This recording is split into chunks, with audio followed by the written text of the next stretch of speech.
Xin chào tất cả mọi người, chào mừng mọi người đến với kênh YouTube của mình Crochet by Trang My. Và trong cái video ngày hôm nay thì mình sẽ hướng dẫn các bạn cách móc một chiếc áo crop buộc yếm như thế này nhé. Các bạn có thể thêm mút hoặc là không, tùy ý nhé. Cái phần này nó khá là to nên là mình có thể mặc áo bra bình thường cũng được. Còn nếu mà các bạn không muốn lộ dây hay gì thì mình có thể thêm mút vào phía đằng sau luôn để tạo khuôn luôn cho cái phần Nguyên liệu mình sử dụng cho chiếc áo này đó là sợi cốt tông Việt Nam 1mm với hai màu trắng và đỏ, thì tùy các bạn cũng có thể thay đổi tùy theo ý thích nhé. Kim móc mình sử dụng là kim 2 ạ. Kéo, kim khâu và thước dây ạ nhé. Hàng đầu tiên các bạn sẽ quấn một vòng quanh ngón tay để mình tạo vòng tròn ma thuật.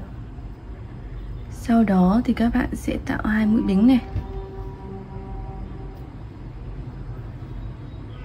Hai mũi đính này mình coi như là một mũi kép nhé. Các bạn sẽ móc tiếp 15 mũi kép nữa vào cái vòng tròn này. 1 2 3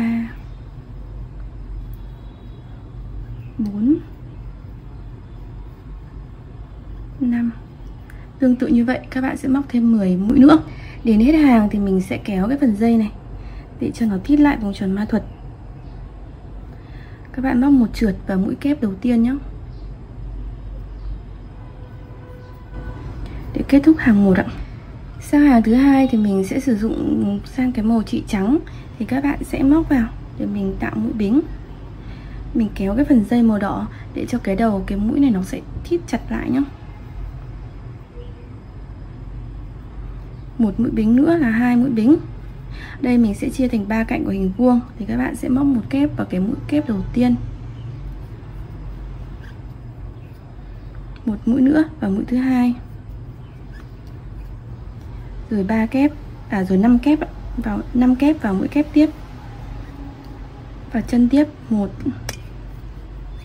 2 3 4 5. Mình sẽ lặp lại cái phần này thêm 3 lần nữa. Tức là các bạn sẽ móc một kép này vào một chân nhé, 2 kép vào chân tiếp, mũi kép thứ hai mình đếm nhầm, nói nhầm, 2 mũi này. Chân tiếp theo cũng một kép là 3 mũi, 3 kép vào 3 chân móc, thì mình sẽ đến cái phần là 5 kép vào một chân móc. 1 2 3 4 5. Tương tự như vậy thì các bạn sẽ làm móc cho đến khi hết hàng. Sau khi 5 kép vào mũi kép và chân móc cuối cùng ấy, thì các bạn sẽ nối một trượt vào mũi kép đầu tiên để kết thúc hàng này. Tiếp đến là sang hàng thứ 3. Sang hàng thứ 3 thì mình cũng lại đổi sang chỉ đỏ này. Các bạn cũng kéo cái phần chỉ trắng cho cái chân móc trắng của mình nó ngắn lại nhất có thể nhá. Đây ạ. Sau đó thì sẽ móc 2 mũi bính.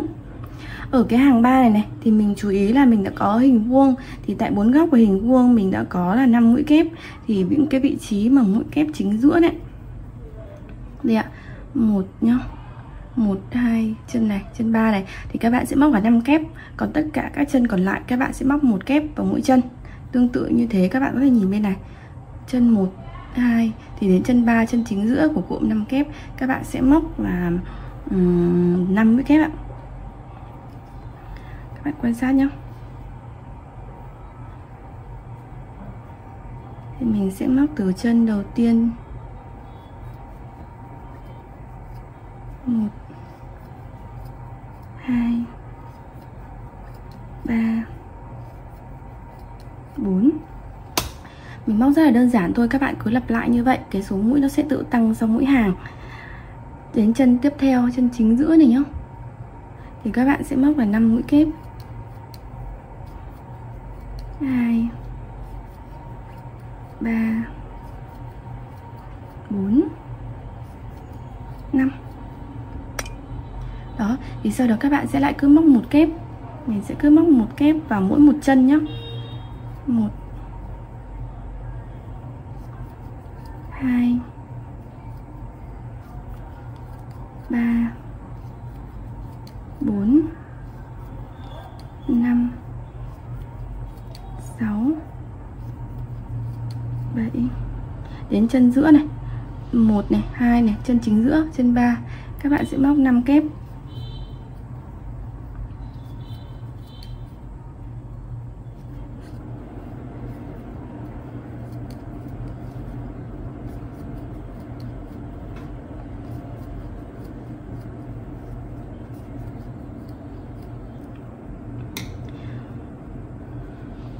Tương tự như vậy thì các bạn sẽ móc cho đến hết hàng. Về kể cả các hàng về sau các bạn cũng sẽ làm tương tự. Hàng 4, 5, 6, 7 mình móc ở đây đối với sợi cotton Việt Nam ấy thì mình móc là 7 hàng tất cả.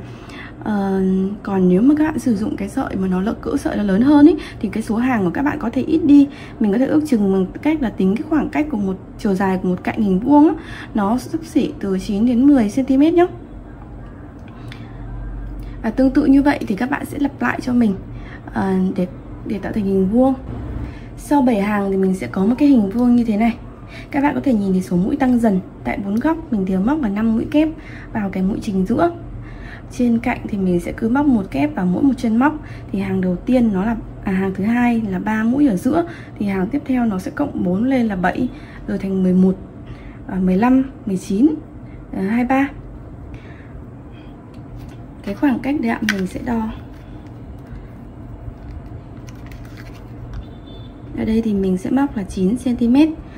Còn các bạn có thể là dao động từ 8 đến 10 cm nhé. Nó tùy thuộc vào cái khuôn ngực của các bạn nữa.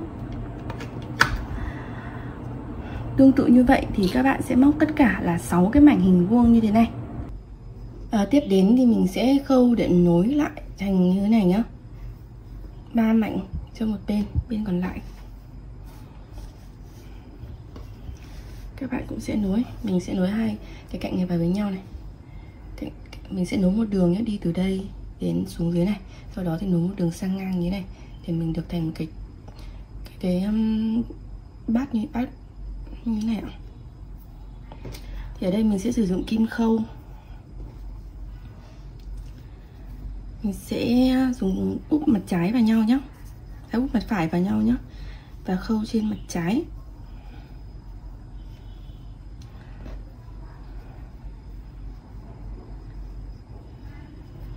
Bạn sẽ lấy mũi chính giữa, căn mũi chính giữa của hai bên, chính giữa của chỗ 5 kép ấy.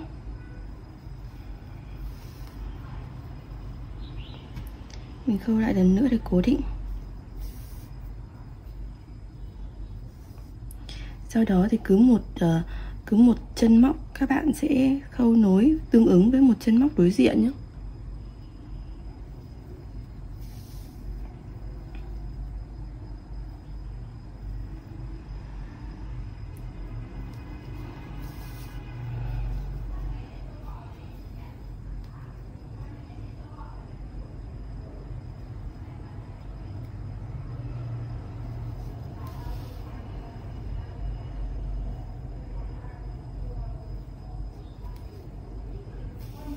Cứ như vậy các bạn sẽ khâu nối từng chân một cho đến phía cuối. Đến phía cuối rồi thì các bạn cũng sẽ tương tự như mình đã nói là các bạn sẽ khâu tiếp sang cái mảnh bên này để mình nối đến đây. Mình sẽ quay vắt sang bên này xuống cuối, sau đó lấy một đường chỉ khác để khâu tiếp. Tiếp đến thì mình sẽ nối một nửa của cái hình vuông này vào đây. Thì trên cái cạnh này của mình là mình đã đếm rồi, thì khoảng 27 mũi thì mình sẽ nối 13 mũi nhá, tính từ phía dưới này lên. Mình cũng sẽ úp sang mặt trái. Các bạn cũng sẽ căn cái mũi chính giữa.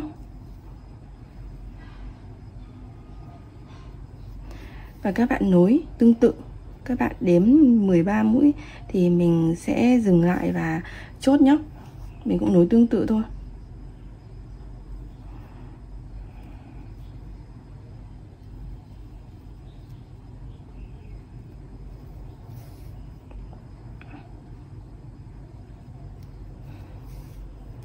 Hai là 3 chứ, 4.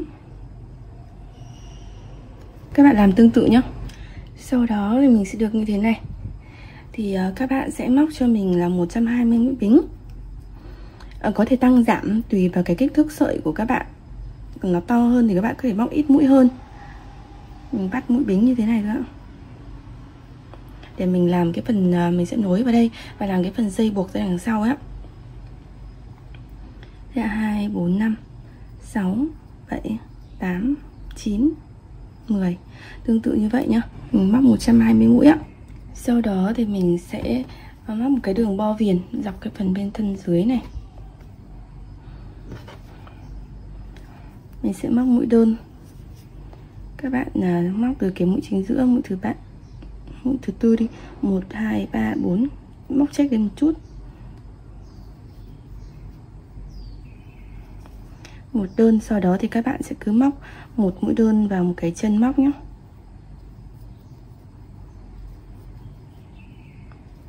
Các bạn sẽ cứ móc một đơn vào một chân móc cho đến cái phía cuối luôn. Đến những cái vị trí nối như thế này thì các bạn cũng sẽ cứ móc bình thường thôi.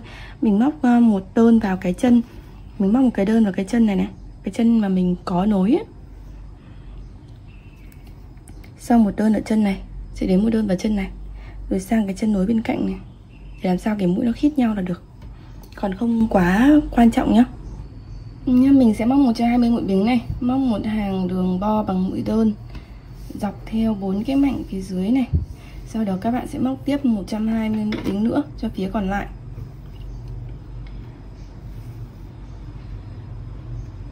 Mình sẽ móc thêm 3 mũi nữa nhé. 1, 2, 3. Lúc này thì tính từ mũi thứ 5 từ chân móc, các bạn sẽ bắt đầu móc một kép.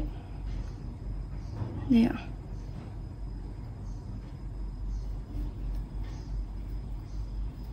Sau đó một bính này, cách một chân móc một kép,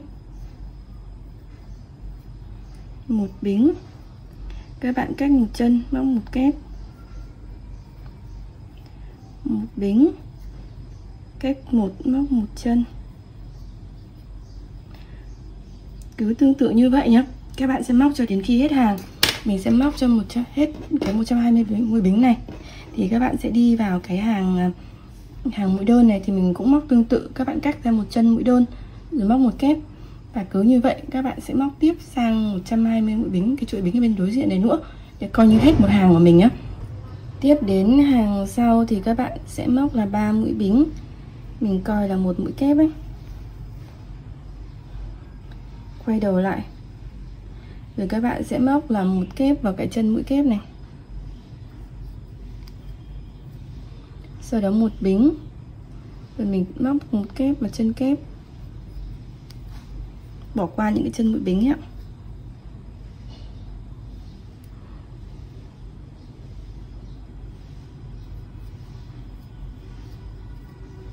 Đây, mình sẽ thành những cái ô như thế này.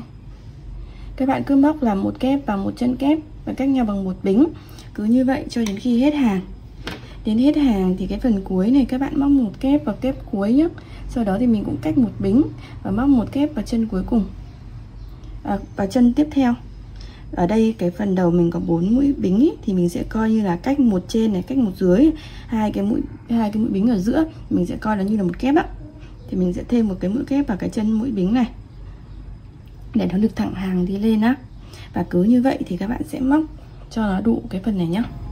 Mình sẽ móc cái phần lưới khoảng 5 hàng như thế này. Các bạn có thể móc nhiều hơn thì tùy ý. Sau đó thì mình sẽ móc một đường viền.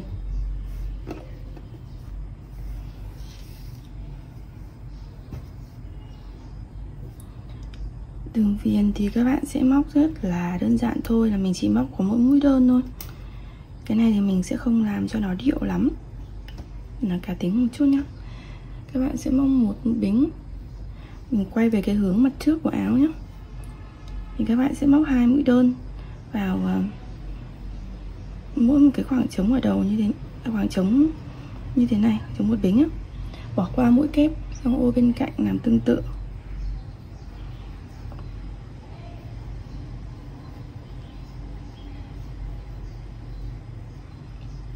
Cứ như vậy thì các bạn sẽ móc cho đến cuối hàng nhé. Đến ô cuối này các bạn sẽ móc 5 mũi đơn vào một ô để nó xoay sang ạ. 2, 3 4 5.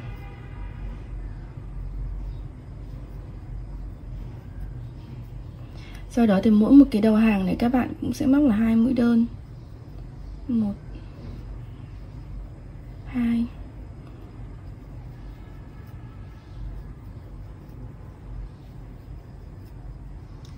mình móc dễ thôi. Đến ô cuối này thì cũng sẽ là 5 mũi đơn nhé. 1 2 3 4 5. Sau đó thì mình lại móc tiếp tục bình thường là cứ 2 mũi đơn vào một cái ô này.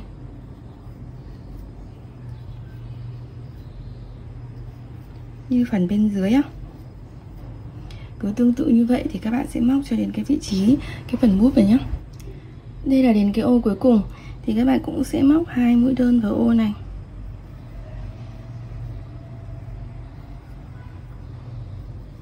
Sau đó thì các bạn sẽ móc thẳng sang cái mũi kép này luôn này. Cái mũi kép ở móc chân đơn cuối cùng ấy.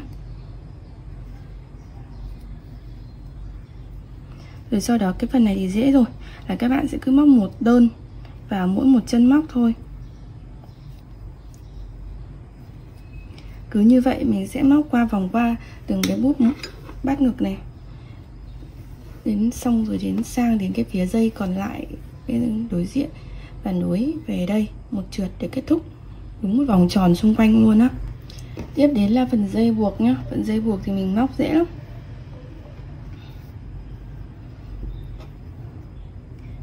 Các bạn sẽ tính từ mũi chính giữa thì mình sẽ lấy trước đấy một mũi thì mình móc sẽ 3 mũi.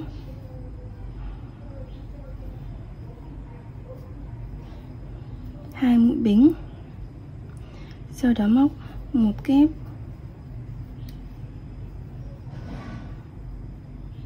hai kép. Mình sẽ móc 3 mũi như thế này trong một hàng. Rồi các bạn đi lên 2 bính, mình quay đầu lại, móc một kép vào cái mũi chính giữa, một kép vào cái chân bính ở bên cạnh.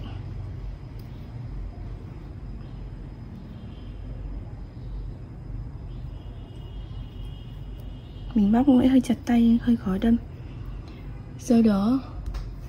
Sau đó lại 2 mũi bính, quay đầu lại, móc 2 kép,